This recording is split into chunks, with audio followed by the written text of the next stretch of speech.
Yeah. Now, shall we see what Grant McAllum's got to sit there and say? Because apparently he's dodgy. And he believes police are going to knock down his door when you sit there and commit wage theft. Okay. Thank you, Mr. Speaker. Well, I'd like to focus my my comments on this bill on the kids. Ultimately, education is there for the children. That's what it's all about. And what really confuses me as to why there is so much opposition to another form of education being provided to our children. Because some children, but not all children thrive under the same system. Some children thrive in a state school. That's great, but they don't all do that. Some thrive in an integrated school, and that's great, but they don't all do that. Some in a private school, but they don't all thrive there. And some thrive in Māori immersion schools, and that's great as well. Why are they so afraid of? Because ultimately, it's about where the student will get a best education. Charter schools now provide another opportunity for that. And it means that because we just look at our current system, it is not delivering for the students of New Zealand as it should. And in fact, we've heard a lot about the submissions that were made to the Select Committee. And we got a wide range of them. And yes, the majority of them were clearly an orchestrated campaign coming from the unions and the teachers to come along. But there were a couple of very interesting comments I picked up. One was from the University of Otago College of Education. And this beggars belief when it says to me one of their key principles is success at school cannot be reduced to achievement in literacy and numeracy. Just think about that. So ultimately, it's not their main focus. And then actually, another submitter said the same thing. The Aotearoa Educators Collective said the same thing, that success at school cannot be reduced to achievement in literacy and numeracy. No wonder some of our students are struggling so much. But what I would like to highlight is actually, and I think I've mentioned this before, is that there's some people with some great foresight on the other side of the House.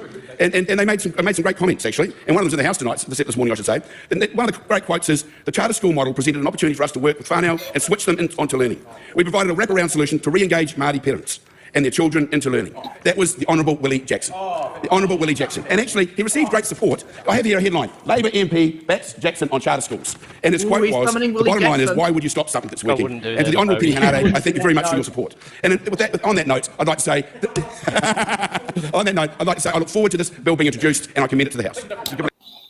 Does Grant McAllum not actually know that it's a third reading? Like, yeah, I look forward to this bill being introduced to the House. It's not reading, bro.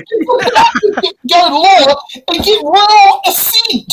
How long has he been in the Parliament? Like, has he not been doing his homework to understand? Well, I mean, you can't.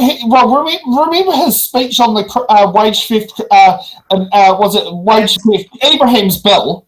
Yeah. And he just basically we can't have the police turning up to houses because being falsely accused of not paying wages. He doesn't read. No, he reads too much. He's looking solely at a script. He doesn't update what's the script says. Oh, true. He reads his Facebook posts. But you notice David McLeod is back in the House. Was Willie Jackson in the House that day, or was he lucky? He doesn't have a speech in here. Oh, he's lucky then. He summoned him. He said his name 3 times, he would have popped up behind him. Yeah, that's what SNL would do if they were doing an impersonation of this show. They would actually have Willie Jackson. From that, they would have Willie Jackson suddenly pop up behind there in their skits. So, okay, let's talk about charter schools. Would the left wing support charter schools? Yeah, probably if they were cheaper per student and teachers delivered good results. Yeah, I think that's the main issue here is the money and the qualifications.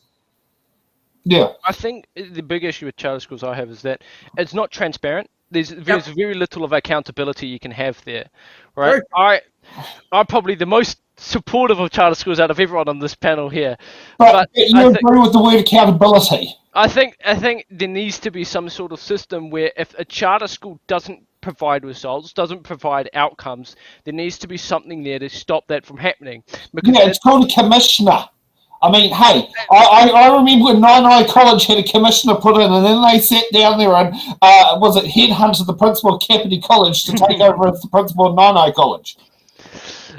It's because I think what you saw with the Labour government when they got in 2017, there was a lot of contracts that were going to end up, and there would have been, I think it's called zombie schools or ghost schools, where the school itself doesn't have a sponsor, and therefore kids are left in limbo. Yep. So I think there needs to be a system in place there where kids are not left in limbo, and kids actually have the ability to get an education, even if a private sponsor doesn't, or no longer has the funds, or just doesn't want to sponsor the school anymore. Or leaves it because it's not profitable enough.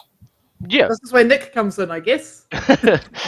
Yeah, I mean, I think Jan has been pretty clear that Labor will change the chart. We'll go back to public schools if a school goes into a charter school. Where I think the detail around that is yet to be worked out, because if there are a lot of charter schools that are in place and contracts are in place, that's where the detail needs to be worked out, and I think that's where some of the detail is being worked through at the moment. So I definitely don't want to get ahead of that at the moment. But ultimately, I mean, the point raised earlier around the kids are the most important thing in the consideration.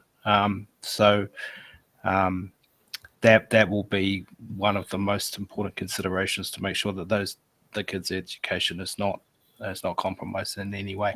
Yeah. David, Go ahead. David Seymour has gone on record saying he wants the contracts to be 10 years, 10 years, 10 years. So it's a 30-year contract, and every 10 years there's a break and something. He's making Petom's sister look like a joke in comparison, because they were 9 years for 2 3-year renewals. Yeah. He's trying to make charter schools actually permanent and fundamental within our education. No, he'll be doing that so that there can be funding security, that they can privately borrow from it. Because that was one of the things with Petom with public transport, was the 9-year contract was the contract that you could have as a security to say to the bank, can I please borrow $250,000 to sit down there and buy a bunch of buses? And having, say, a 9-year contract was able to get done, because that was an issue with buses, was old buses running on there, because the regional councils were still running 12-month contracts on many of their services. And so Petom forced them to 9-year contracts, which actually gave the bus companies the ability to actually borrow to buy brand new buses. But yeah, that's probably why he wants 10-year contracts as well. It won't just be that, but it's also trying to say it will survive 3 governments. Right. Yeah. Yeah, but that could be the other aspect behind it.